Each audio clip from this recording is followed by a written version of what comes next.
So it's important, and this is all about, I've got Dr. Kerrigan. Maybe I should introduce first Dr. Wendell Wallace because he's closest to me. So Dr. Wallace, who's a criminologist. So I'm really pleased this morning to meet a criminologist on Good Morning Trinidad and Tobago, and Dr. Kerrigan, who is a lecturer in anthropology and political sociology from behavioral sciences. So good morning, gentlemen. Good morning. Glad to have you with. Right. So UE Postgraduate Conference. This is taking place next week, Wednesday 22nd and Thursday 23rd. Exactly what is it going to be about? And is it just for postgrad? Well, we'll answer that question. Tell us what it's about first. Well, the conference is basically an interdisciplinary social sciences conference. We have lots of social inequalities in Trinidad and Tobago and throughout the Caribbean. And based on that, the conference looks at a whole range of social issues and how we can combat them by using social sciences research to alleviate these issues. Okay, great. And I was also going to add, it's also an opportunity for the postgrads to get a bit of experience at a professionally organised conference. We don't just have postgrad presentations, we also have full-time PhD lecturers. We also invite professionals from the society, which we can tell you more about. There's a power forum on policing, for example. There's also a power roundtable forum on masculinities and some of the gender-based violence issues that are happening. So it's also about connecting what the research, the new research, the younger researchers at UE with the national community, but also developing them as public speakers and young intellectuals who can network and meet more kind of professional kind of lecturers and also professionals from the wider society. Okay, now it's taking place over a 2-day period. Are you separating issues that are going to be taking place on the Wednesday as opposed to the Thursday? So what can we look for on the Wednesday? What can we look for on the Thursday? Well, it's a real pot purity of things, right? So we really mix it up. On the Wednesday, as I mentioned, we have the police commissioner, we have Mr. David West coming, Ms. Elizabeth Solomon coming as well, and who else is on? Justice Gillian Murphy. That's on the power forum on policing.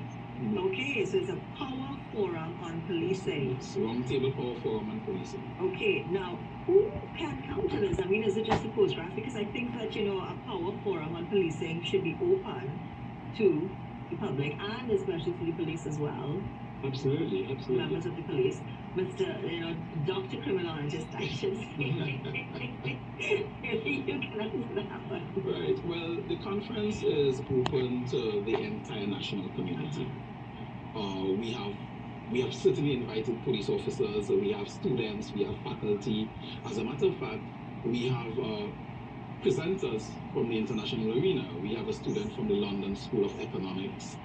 We have some of our colleagues, both students and faculty, coming in from Jamaica as well. We have students, we have invited students from some of the secondary schools close by. And certainly we already have members of the public who have already registered. There's a small fee, right? There's a small fee for members of the public.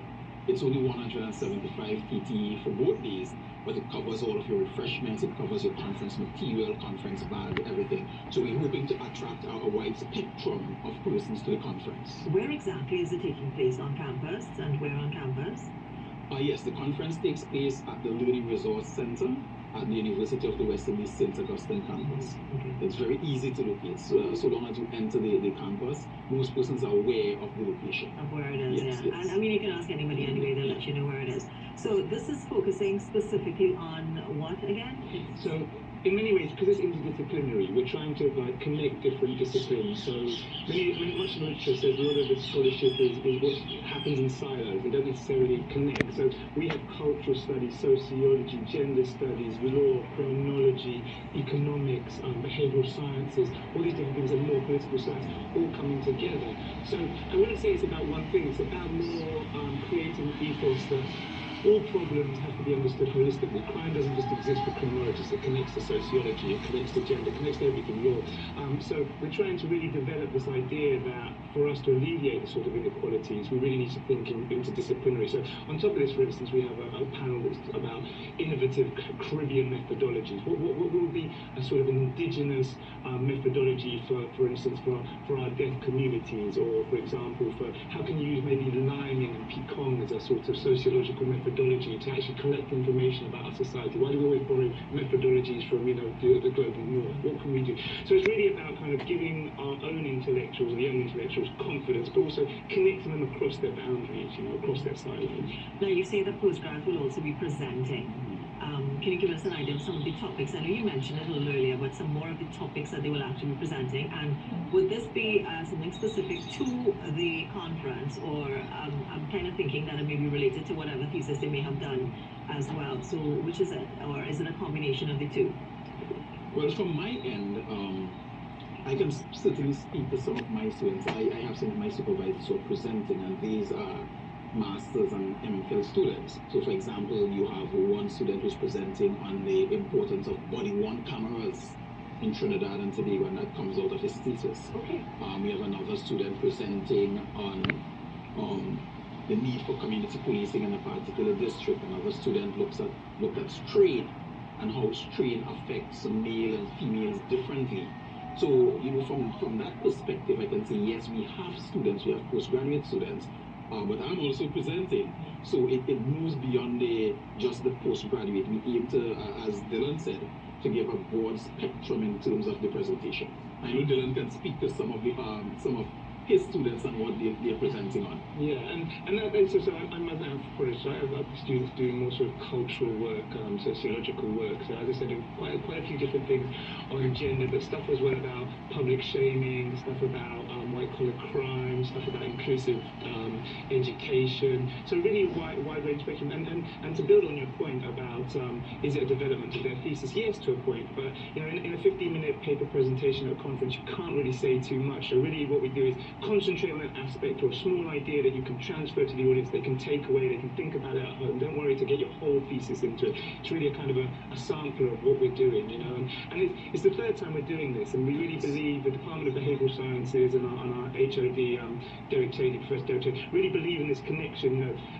University shouldn't be this white ivory tower where we know all this stuff and we talk amongst ourselves. If we're not in the community, if we're not sharing, if that community, the university community is not connecting to the national community, we have a big problem. So one of the things that we really try to push is this kind of conversation between the national community and what we're doing now, and really encouraging the younger scholars to make that part of their profile as an academic. Don't just do it, for the books. Do it for the society. And even as you say, Professor Cheney, I remember doing psychology with him years ago. He was a professor then, so congratulations. So now, congratulations to him and being head of the department as well. Now, I wanted to find out something though, because you said it's been there, and I don't know how I missed it. Political sociology is one of the courses that you teach. What is political sociology specifically? Well, it's really a mixture of political science and sort of the sociological study of power, right? So you're really thinking about how groups made in society, what are the divisions, what's the relationship between sort of sociology and history, but you're also thinking about political culture. How does political culture form, and what are the consequences perhaps of our political culture? For instance, we have election cycles which seem more important to the politics of our country than a 20-year development plan, right? So you would study how would, the ethno-racial kind of two political parties, how would that produce a political culture that actually works against the nation? You know what I mean? So those are the sort of questions and kind of concepts and big ideas that my students sort of talk about. And I try to encourage them to sort of, again, interface with the society, write op-eds, come to a conference and give a paper and stuff like that. So. Okay, so it's taking place next week, the 23rd, the 22nd and 23rd. Yeah. Do you have a full attendance already, or can people still register, or is it a registration process? How can people get involved if they still want to? Is it still open? Yes, we are still open, and you can go to the website. It's sta.uwi.edu/conferences/17/DOBS, and you can certainly register. We will be accepting persons up to the morning of the conference, so there's actually no cutoff time. Yeah, I think one of the reasons we came here is really to encourage people to try and come and register. These events don't happen that often. As I said, it's a biennial thing, so we only do it every 2 years. We've this is the third time. The program is much more packed. We've got, we're doing stuff with DUI, we've got posters as well, we've got prizes for some of the best papers. So we've got really good sponsorship from Amalgamated Security, from Joe's Pizza, from Rituals, from all kinds of people. So we really kind of want to make sure as many people come as possible. So one of the things we really want to plug on here is, yes, let's encourage people to register. If you're a student of UE, you actually can register for free, but more general society has to pay $175. We think that people in different companies and institutions should speak to their bosses and get the day off and try to come down and push the ideas with their work. I just wanted to ask one final question. Do you think that in light of what's happening in the country these days, because I think this is focused a lot on this situation and looking at what's happening and looking further ahead as well, do you think that what's happening right now in Trinidad and Tobago, I don't want to use the word fodder, but for want of a better word, is fodder for the discussions that are going to be taking place at this conference? Yeah, I absolutely think so. People talk from their personal experience, what's happening in their lives. That's what we're interested in. That's also what the scholarship's sort of about too. They sort of feed into each other. Now, I definitely think that people are going to it'll be fodder for a lot of discussions. What people think about the society now, why we think we've got to this point, what we might be able to do to solve some of these things too. And as we figure those things out, what's going to happen afterwards? Where's it going to go? Where's all this information going to go?